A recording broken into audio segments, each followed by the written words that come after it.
اے اللہ کشمیر میں آزادی کا سویرا طلوع کر دے، اے اللہ انہیں آزادی کی بہاریں عطا کر دے، اے اللہ ان کے ہاتھ میں تیرے محبوب کے میلاد کے جھنڈے ہوں، ایک ایک لمحہ کانٹوں پر وہ ان کو جو ہے وہ کھینچا جا رہا ہے، درد اور تکلیف اور اذیت کا کون سا اور نام لیا جائے جو انہوں نے سہا نہیں ہے،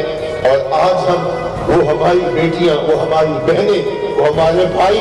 وہ بوڑھی مائیں اور وہ باپ اور وہ جیلوں کے اندر ظلم و جبر سہتے ہوئے لوگ ان پہاڑوں کے پار آج ایڑیاں اٹھا اٹھا کے ہمیں دیکھ رہے ہیں۔ حضور کی رحمت کا دامن اور حضور کی کرم نوازیوں کے اجالے اتنے برسے کہ ان لوگوں کی آمین اور ان لوگوں کی دردناک آمین کے ساتھ تیری بارگاہ میں دعا ہے، اللہ پوری امت کو عروج اور بہمت عطا کر دے اور مظلوموں کی مدد فرما۔